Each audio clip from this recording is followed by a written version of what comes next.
Opa, tudo bem? Seja bem-vindo. Eu sou o Magistrado e eu sempre fui um grande fã da zona de conforto. Nada de esportes radicais, montanhas russas ou qualquer coisa arriscada de modo geral. Eu sempre preferia apostar nas coisas que eu tinha certeza do que me jogar de cabeça na incerteza. Mas recentemente eu acabei descobrindo quantas oportunidades eu perdi e quantas coisas novas eu deixei de experienciar simplesmente por estar muito confortável na situação que eu estava.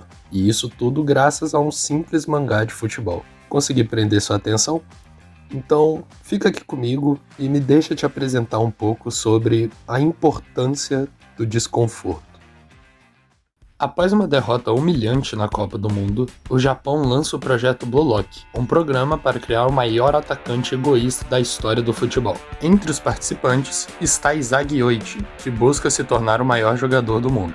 Essa é a premissa de um dos meus mangás favoritos de todos os tempos, porque, além dos personagens cativantes, painéis maravilhosos e momentos um tanto quanto açucarados, Blue Lock ensina diversas lições importantes, que vão para muito além do futebol em si. Mas no vídeo de hoje, eu quero focar em dois personagens específicos, Nagi Seishiro e Barou Shoei, e em como a zona de conforto afetou esses dois personagens.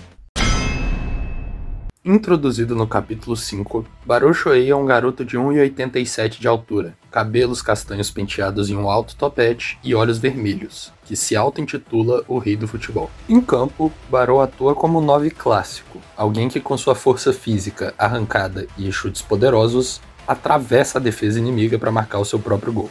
Desde a sua primeira aparição, Barou é visto como alguém absurdo e fora da caixa, sendo capaz de liderar um time completamente organizado simplesmente com seu forte senso de decisão. A arrogância de Barou é tanta que ele nunca sequer passa a bola. Afinal, isso seria passar o protagonismo dele para outra pessoa, os outros que devem servir ao rei. Como indicado por seu design, personalidade e cor principal, Barou é alguém extremamente arrogante e orgulhoso, tendo plena convicção de que é capaz de resolver qualquer partida de alto nível completamente sozinho. A aura de Barou é desenhada como um leão feito de raios negros, representando tanto sua confiança, voracidade e, entre aspas, fome de gols. Entretanto, ao decorrer da trama, algo acontece para que essa crença de Barou seja parcialmente quebrada. Mas a gente volta nisso mais tarde, até porque eu preciso apresentar o outro protagonista desse vídeo, sendo ele introduzido no capítulo 22 do mangá. Nagi Seishiro é um garoto de 1,90 de altura, cabelos brancos bagunçados e profundos olhos pretos. Ele é conhecido por todos dentro do projeto como um gênio preguiçoso. Em campo, assim como Barou, Nagi também atua como um centroavante, tendo como sua maior qualidade um controle de bola fora do comum. Controle esse que o permite fazer jogadas dificílimas de defender e quase impossíveis de replicar, visto que o garoto nem sequer deixa a bola bater no chão algumas das vezes. Desde a sua primeira aparição, é perceptível que Nagi não gosta de futebol. Ele não tem o menor interesse pelo esporte, estando ali mais para auxiliar seu melhor amigo, Hell, em seu sonho de conseguir pelo menos uma Copa do Mundo. Como indicado por seu design, personalidade e cor principal, Nagi é alguém extremamente preguiçoso, do tipo que não se importa com nada desde que ele possa viver confortavelmente. A aura de Nagi é desenhada como uma caveira preta esfumaçada, comumente relacionada à morte, representando não só o seu perigo, como também a sua frieza e o jeito que a bola, entre aspas, morre nos pés do garoto. Mas, assim como no caso de Barou, algo acontece com Nagi. Algo esse que o motiva a se esforçar um pouco mais. No capítulo 37, Nagi experiencia pela primeira vez na sua vida o sentimento da derrota, vinda pelas mãos do protagonista Isagi Yoichi. Nesse momento, algo interessante acontece com Nagi. Primeiro, um pequeno desespero, tentando se agarrar aos últimos milésimos de jogo, mas, depois, uma contida frustração acerca da derrota.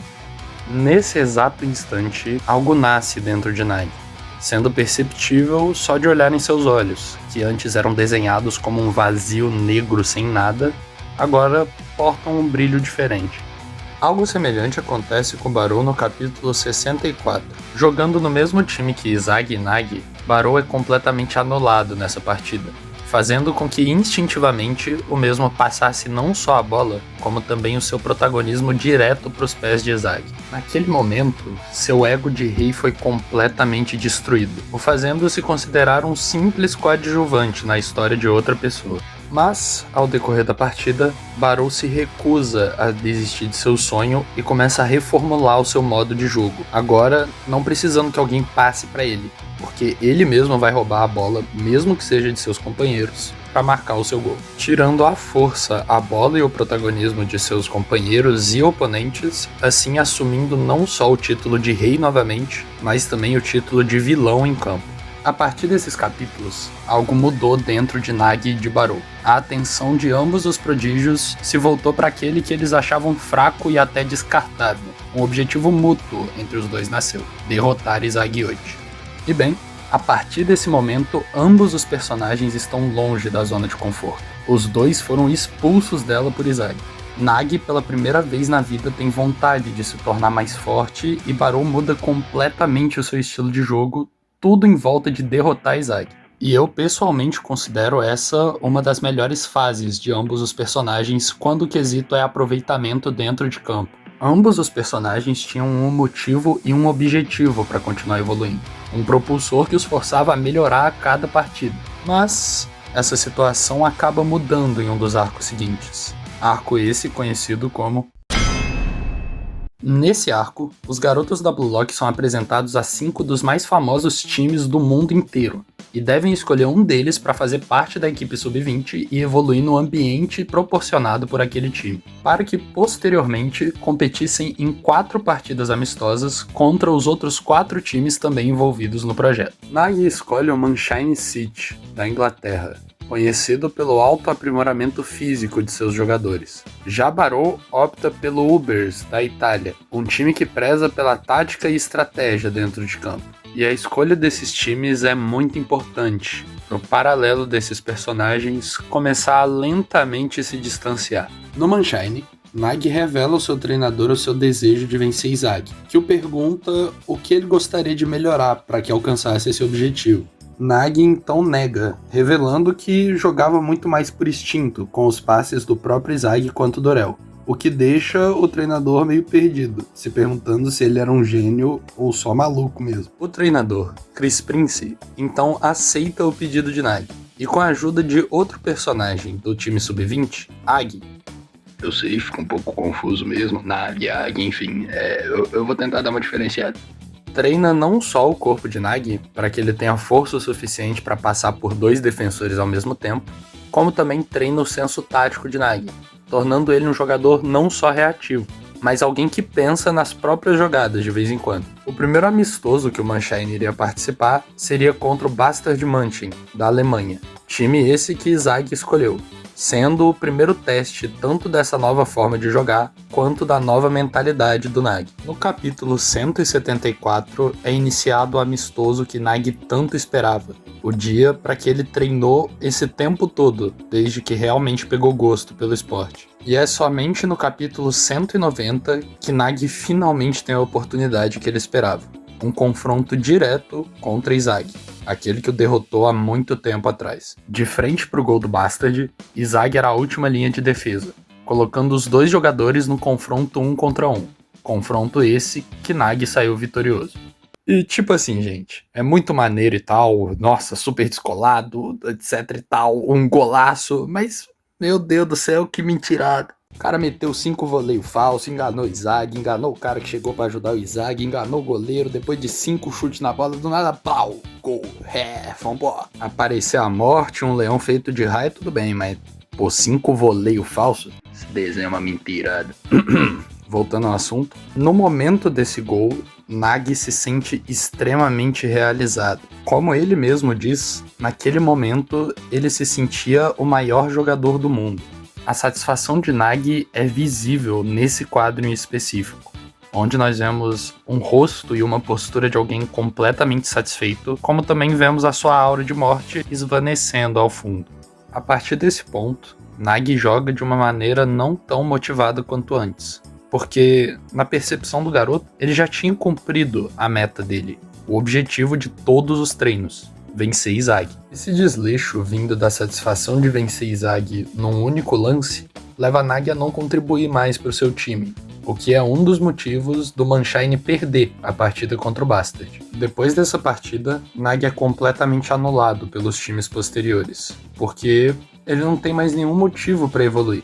Nagi voltou para estaca 0, aquela mesma zona de conforto do começo da obra, porque ele não tinha mais motivos para evoluir ou realmente se interessar pelo futebol. Esse conforto alinhado à falta de um novo propósito leva Nagi a ser eliminado do projeto nessa fase.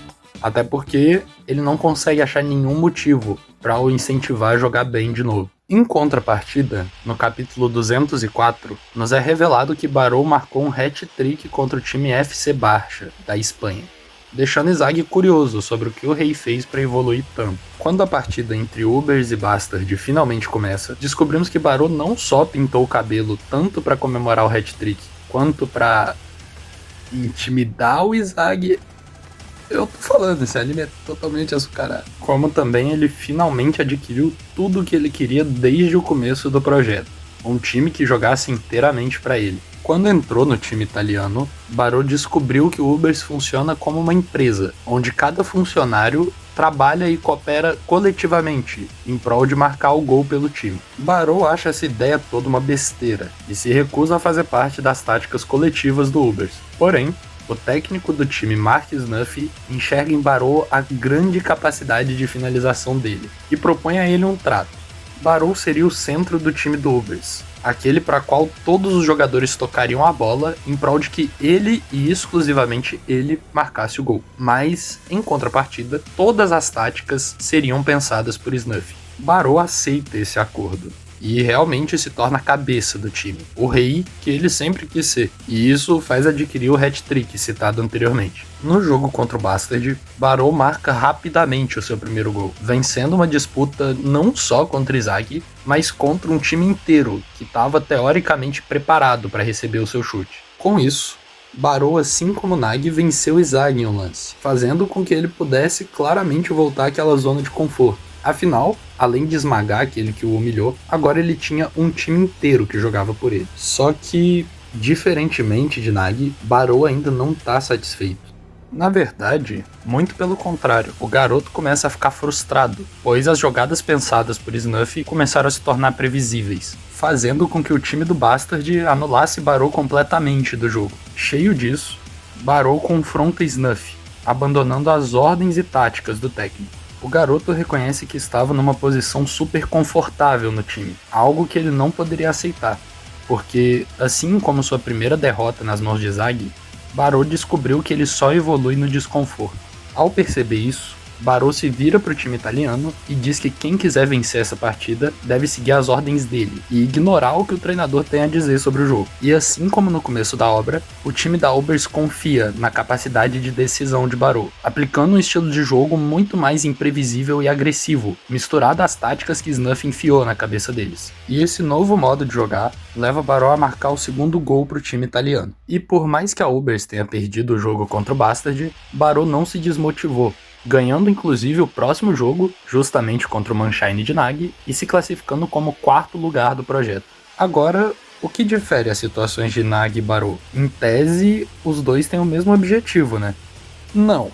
Barou quer se tornar o melhor atacante do mundo, e Izagi é um degrau a ser pisado para concretizar esse objetivo. Já Nagi quer vencer Izagi, e caso ele se torne o melhor atacante do mundo no meio do caminho, tudo bem para ele. Então, a partir do momento em que Nagi supera Izagi em um lance individual, nada mais importa. Ele já venceu. A partida não tem mais valor, o resultado final não importa e não tem mais nenhum motivo relevante para se esforçar. Agora, para Barou, superar Izagi é só uma parte do jogo. Existem mais obstáculos a serem passados, oponentes a serem superados e metas a serem atingidas. Nagi demora para reconhecer o motivo da sua falta de ânimo, o que o leva à eliminação, até porque vencer Izagi nunca foi um sonho, era como qualquer outro objetivo de jogos que ele jogava. A indiferença e falta de vontade de atingir uma nova meta o fazem travar, o impossibilitando de evoluir mais. Já Barou se lembra perfeitamente do sentimento de perder para Izagi e como essa frustração o fez evoluir, reaplicando essa mesma mentalidade para todos os jogos futuros. Mesmo em uma posição extremamente confortável para si mesmo, Barou diz com todas as letras e eu abro aspas: "O ambiente é um paraíso para os medianos e medíocres,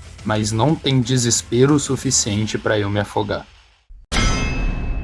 O que eu quero dizer com todo esse vídeo é que não tem conquista sem ambição. E ser alguém ambicioso, por muitas vezes, é bem desconfortável. Nagi se agarrou a uma única e simples meta, e quando ele a atingiu, ele não conseguiu dar um passo à frente. E por muitas vezes na minha vida, eu já me senti como Nagi.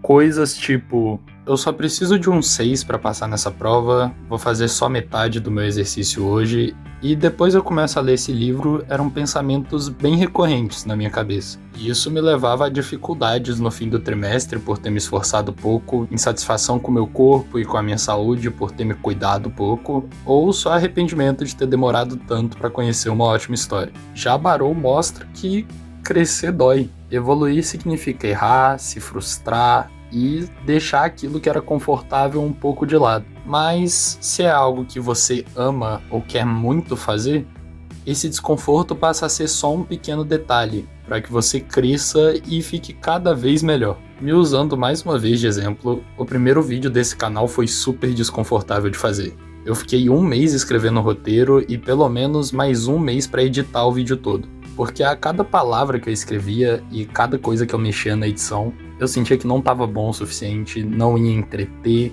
que eu não sabia o suficiente do que eu estava falando e que meu modo de falar não era claro o suficiente. Só que depois de ver o resultado final, ver os comentários de pessoas próximas e de pessoas que eu nunca conheci na minha vida falando sobre o quão tinham gostado do vídeo, eu garanto para vocês que cada segundo de desconforto na produção valeu muito a pena.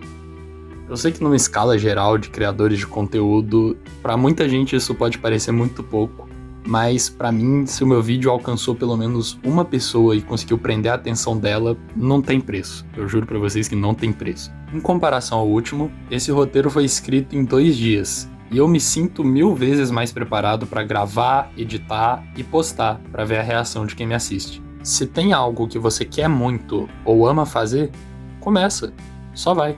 No começo pode ser difícil, pode ser frustrante, algumas pessoas vão olhar pra você e dizer que isso não é tão importante, que você devia estar fazendo outra coisa, mas se é algo que veio de você, que você gosta de verdade, vale a pena passar por esses desconfortos. E bem, foi assim que 2 personagens de um simples mangá de futebol me ensinaram a arriscar um pouquinho mais às vezes. E eu espero ter conseguido passar essa mensagem pra você de uma maneira que tenha te entretido. Se arrisque, mas de um modo seguro.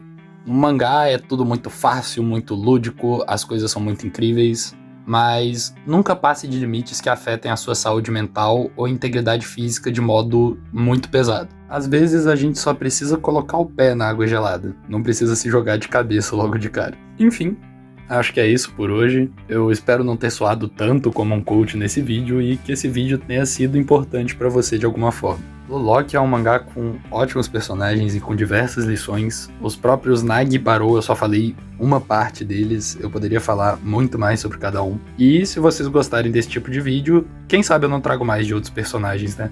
Se você chegou até essa minutagem, quer dizer que eu te entreti de alguma maneira.